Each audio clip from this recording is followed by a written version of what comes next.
Thank you so much for joining us. I'm going to talk about the programs within our school today. Okay. So within our school, we have 4 programs. We have 2 Bachelor of Science undergraduate programs, Exercise Science and Sports Studies. And we have 2 Master of Science graduate programs, Exercise Physiology Adult Fitness and Sports Science Coaching. So I'm first going to talk about our undergraduate exercise science program. Within our undergraduate exercise science program, we have 4 concentration areas. We have pre-physical therapy, strength and conditioning, fitness management, and physiological sciences. Across all 4 concentration areas, there are some core courses that all of the students take. The difference between the 4 different concentration areas are the concentration courses. So for example, with the pre-physical therapy track, those students will be required to take chemistry, biology, physics. Those are prerequisites to apply to a doctor of physical therapy program. With strength and conditioning, they would take additional strength and conditioning courses, fitness management. They will be taking some management courses, and physiological sciences, they'll be taking courses like cardiac rehab principles. They'll be taking a gerontology course. So these concentration courses are able to prepare the students for whatever their next step is, whether it be a professional graduate school or out into the workforce. One thing I do want to mention about the pre-physical therapy concentration is that a lot of our students are interested in not only going to or applying to a physical therapy graduate program, but also some students are interested in physician assistant, occupational therapy, chiropractic school, podiatric training, medical school, osteopathic school. So students that are interested in these clinical graduate programs would probably choose this pre-physical therapy concentration, and then in working with their academic advisor, they would assist them in preparing and taking the correct prerequisite course for their graduate programs. The other thing that I do want to mention is that exercise science is the most common and the most often accepted undergraduate program for students that are applying to physical therapy programs. These are some examples of some courses that our students take, all of the core courses, and our undergraduate faculty, full-time faculty that are teaching have a wide range of expertise, from clinical expertise working with bariatric patients, cardiac rehab patients. We have strength and conditioning coaches. We have athletic trainers. We have somebody that has expertise in health promotion. And also our part-time faculty, we have great expertise that the faculty are able to share with students. In addition to the book learning, we have a couple of physical therapists, we have strength and conditioning coaches, again, athletic trainers, as well as we actually have somebody that owns their own personal training fitness business. So this is a great resource for our students to be able to network with these individuals and gain more than just the traditional book learning. Exercise science is a very versatile field. There are a lot of different job positions in addition to students that are interested in going to the clinical track, personal training, corporate wellness, cardiac rehabilitation, health promotion, working in wellness centers, medical and pharmaceutical sales, exercise, working as an exercise physiologist, strength and conditioning coaches. One of the areas where we're seeing some growth is in clinical exercise physiologists. If you were on campus, I would actually be taking you on a tour of our facility, where we have state-of-the-art equipment.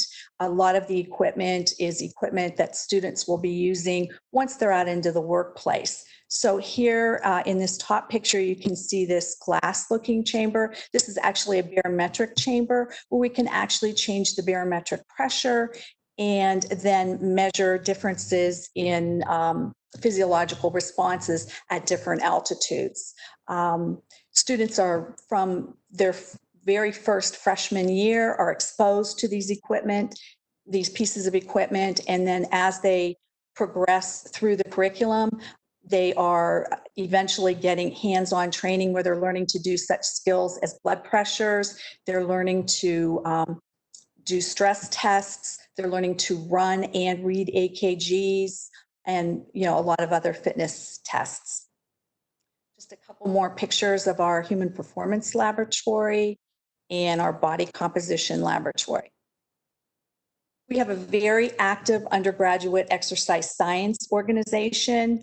The students meet monthly, and it provides them with a lot of opportunities, from networking with other students, from doing philanthropic activities, knowledge of the professions. We take students to local, regional, and national conferences. In fact, last fall, we actually took 23 students to our Midwest American College of Sports Medicine conference outside of Chicago, where the students were able to network with other students from other schools, listen to presentations given by faculty as well as students, and we actually had a couple of students present. So it's a great opportunity for students, and it's also great, as we tell students, it's very important as you're going through your training to build your resumes so that when it comes time for you to apply to either graduate school or for a job,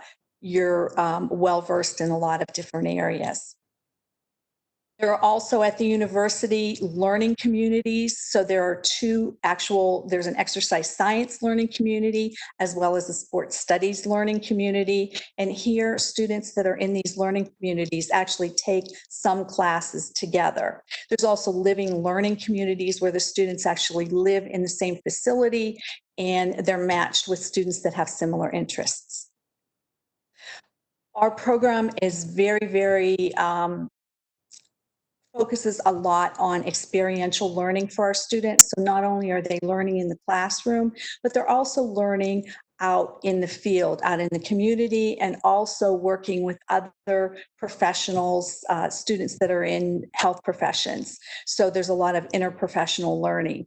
This picture here on this slide actually shows a poverty simulation, but we have students that are participating in wellness fairs. And it's very important, since a lot of our students are planning on going into the health-related fields, that they work with and understand the scope of practice of other professionals. So by allowing students to participate in these activities, they have the opportunity to share experiences and share their scopes of practice with other students. So once they get out into the workplace, they're able to understand and how they all fit together in what medicine is like today, which is very much a team approach in working with patients. So some other opportunities for experiential learning, in the College of Health Professions have the Akron Regional Interprofessional Area Health Education Center, where they have programs such as a scholars program where students can participate and actually get scholarship working out in the community with individuals, as well as the Wellness Wednesday program. We have been supporting and actually focusing on and are doing the Active Aging Wellness Fair since 2010 at one of the older adult underserved population areas. And we also have an Ohio Minority Health Grant where we're actually working with the underserved population in the community, and we have student participation in all of those. Okay, our sports studies program. Also in our sports studies program, we have two concentrations. We have athletic coaching education as well as sports management. And the program provides students to work in fields such as coaching, sport leadership, sport management and supervision, marketing, external relations, sales, and promotion. So we are very fortunate to be in the area where we've got a lot of professional sports teams, and our students have a lot of opportunities not only to do practicums or internships in those areas, but also they're a source of job opportunities for the students. These are some examples of the courses that students would be taking in the sports studies program. And I had neglected to mention with exercise science, but also in the sports studies program, students are required to do a practicum, which is like an internship, and it's anywhere from 120 to 180 hours out at a site that is similar to the area in which they want to work after they've graduated. So again, this is another way where students actually get hands-on practical experience. These are a lot of the different job positions that are held by individuals in sports studies. And, you know, we've had students that have been hired at the Browns, at the Cavs, at various college and high school level sports teams, athletic associations across the nation. So we're very, very fortunate. We also have a sports management and coaching education club, and this provides students with experiential learning as well as promoting professional development, occupational involvement, as well as networking activities. So that the students, again, get a lot of practical experience and networking experience here as well.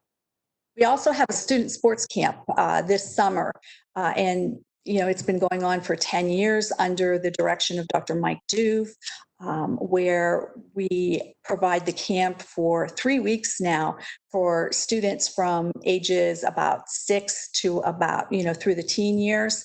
And students learn things such as networking, teamwork, in addition to having the opportunity to play a lot of different sports. And this actually is an opportunity too for our sports studies students to get some experiential learning, because they are the ones that actually put on the camp.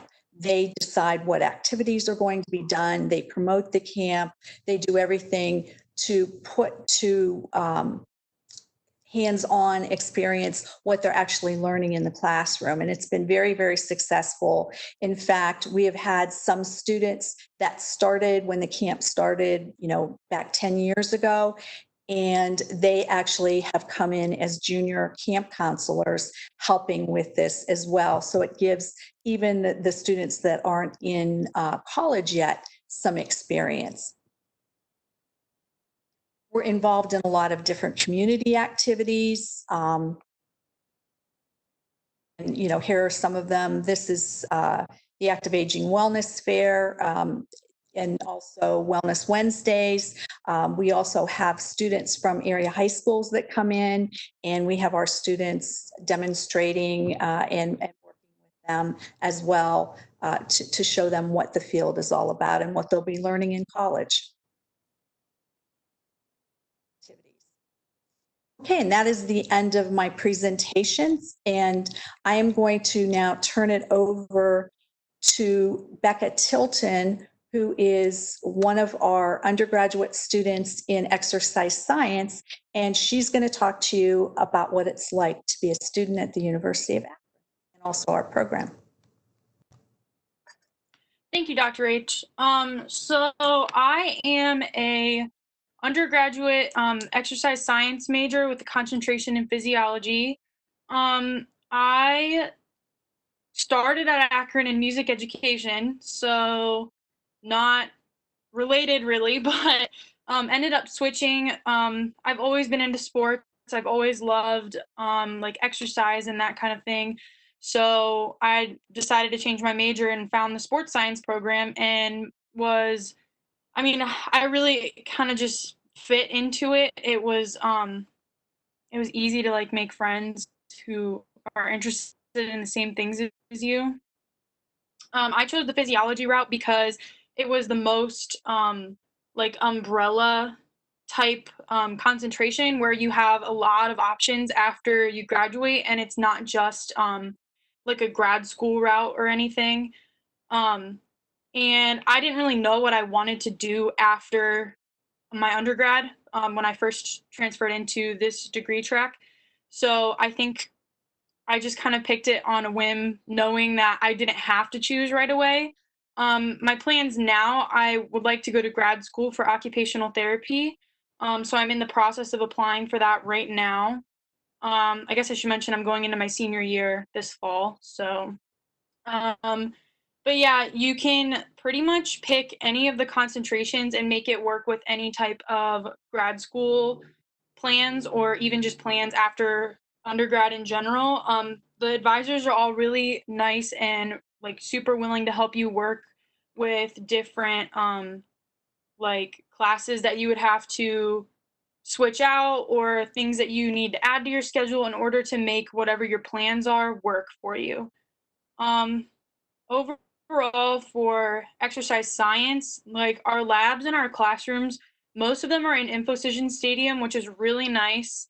And we have a lot of really nice stuff in there, and it's nice to be able to um, like have access to that kind of thing, because I know a lot of other colleges don't necessarily have access to the types of things that we have as far as stress tests and the barometric chamber that Dr. H was talking about. Um, so we have a lot of really nice stuff, and it's nice to be able to learn about it and work with it, knowing that that's the type of stuff that you're going to graduate and do in the real world.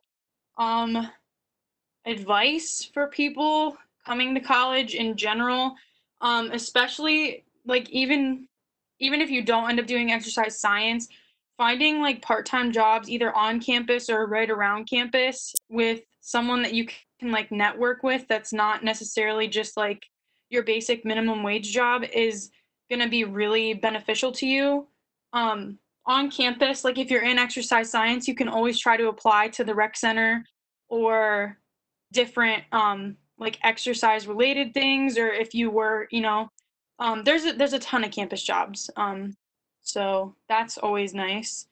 Living in the dorms is actually really nice depending on which dorm you stay in. Like you have more access to different things, and I lived in the dorms for a year and I really liked it. I live in an apartment now with some roommates, and I also really like that.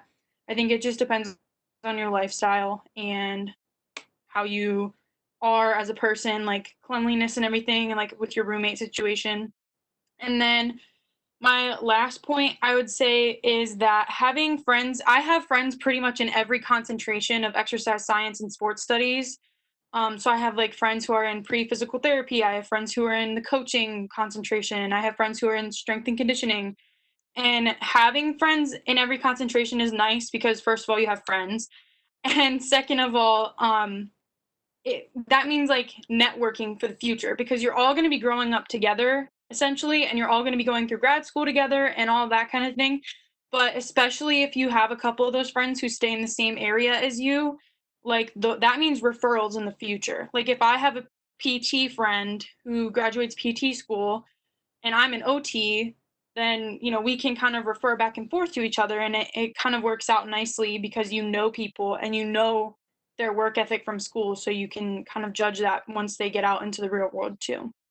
So I think that's all I have, unless Dr. H, you have any other quite like Yeah, I actually have a couple questions for you. okay. So what activities are you involved with? And I know you're also working too. So what activities are you involved with, and how are you able to balance that with your studies? Well, I work too, obviously, and then I have a part-time job, and then I go to school. I take a lot of credit hours a semester. So typically I'm not super involved in exercise science club, which is actually like one of my regrets and something I probably plan to do this year and get more active in, because I think that is something that I've always looked at as not fitting in my schedule. And I think that balancing things, as far as balancing goes, it's really about time management and knowing like, okay, this is when I'm going to class, but between this hour and this hour, I'm not doing anything. So if I can fit something extra in there, it's probably worth doing. Okay, that's good. I was going to ask you another question and I can't think of what it was, but if I do, I will let you know. All right, Okay. I'm going to put my camera back on here too. Okay. A couple things that I did want to mention that I didn't mention in case anybody has any questions. When you first are admitted as a student to the University of Akron in the College of Health Professions, in both sports studies and exercise science, you will be admitted as a pre-admit student. So you will be seeing advisors in Mary Gladwin Hall. We actually have 2 advisors over there that see all of our students, both from exercise science and sports studies. And we work very closely with them. I actually teach in the exercise science program as well. And we have faculty advisors, but we also initially have these pre-admit advisors. So they will assist you as students in getting in the proper courses your freshman year. In order to transfer or to be fully admitted into the program, there are some prerequisite classes that need to be taken for both programs. For the exercise science program, once those prerequisite courses are taken, and you have a 2.5 GPA for those classes and a 2.75 GPA, then you'll be fully admitted into the program. And then at that time, you will actually be assigned a faculty advisor. One of our faculty in exercise science will be advising you and working with you. With sports studies, there are also some prerequisite courses.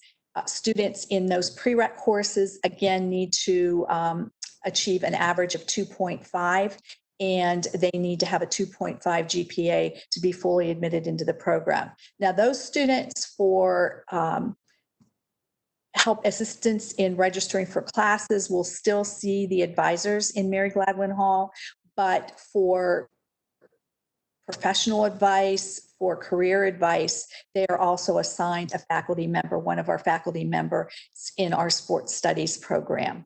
So those were the things that I wanted to actually mention to anybody that might be interested. Okay.